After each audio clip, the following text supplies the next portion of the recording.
An extraordinary lineup for an extraordinary moment in music history. We are just about a couple of weeks out from Ozzy Osbourne's final battle. The final time we will see the original lineup of Black Sabbath performing, and we have never seen a lineup like this. Certainly not in my lifetime, as we go back to the beginning to where it all began for Black Sabbath. Look at that lineup. You do not see bands like Metallica, Guns N' Roses, so many others opening up for other artists. But when it comes to Ozzy Osbourne, they took the call, they interrupted their busy schedules, flying around the world, music flying in from all over the place to meet this very special moment. Tickets sold out almost instantly. All of the funds are going towards a very good cause. I'm going to be covering this situation closely, just like it needs to be, because there will never be anybody else like Ozzy Osbourne. I've watched him my entire life. I've watched the Osbourne family. I've watched them on television. I've watched the highs. I've watched the lows. And over the last few years, it's been heartbreaking. I've said this so many times, to watch Ozzy struggle. I see comments from people saying, oh, they're just trying to get another buck out of Ozzy Osbourne. I truly believe that Ozzy wants to perform for his fans more than anybody else. And I'm glad that he's going to have the opportunity to do that. No, it's not going to be a full set. No, he's not going to be up there performing like he did in the past. But to see him celebrated, to see that legacy that he created for so many years, being honored in the way that it will be with bands like Metallica, the surprises, the rumors of names that could show up, and now we know we'll be able to tune in around the world. I'll certainly be watching, and I have some special plans for coverage on this. Now, there were recently some rumors about a band that apparently had their management involved in some sort of a dust-up with Sharon Osbourne, who said that it's the worst she's felt in years.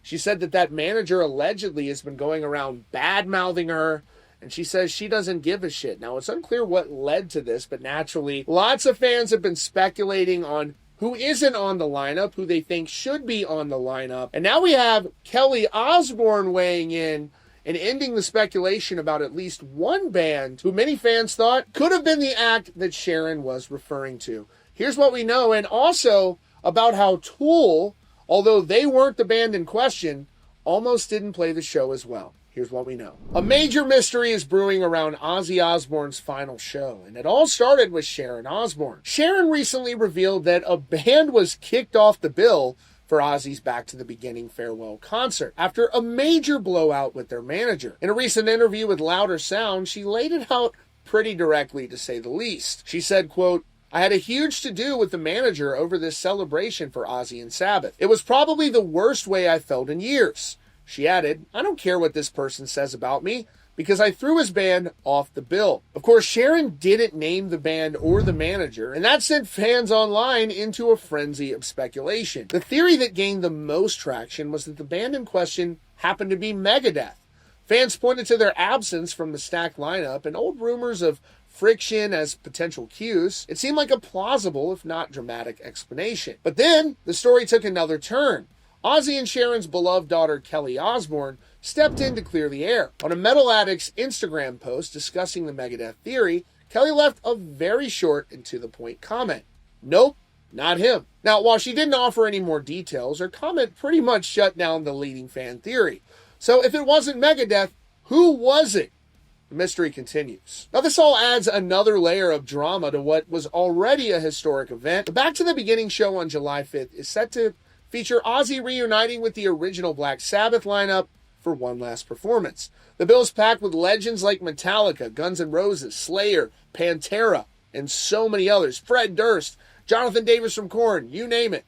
Interestingly, another big name on the bill, Tool, almost didn't make it. Guitarist Adam Jones recently told Guitar World that the band initially turned down the offer to play. He recalled a conversation where the members decided they had other commitments. But then, the show's musical director Tom Morello reached out to Jones about playing a song with him and Billy Corgan. Jones agreed, and soon after, he found that his bandmates Maynard James Keenan and Danny Carey had also signed on to play with other musicians at the event. Jones said, "It hit me, and I said, if the three of us are there, and I know Justin will want to do it, I went back to our people and went, why don't we just do it? We're all going to be there." That's how it happened, and why it was announced later. So while Tool is locked in, and some people thought it was them, it's not. The identity of the band that got the boot remains unknown.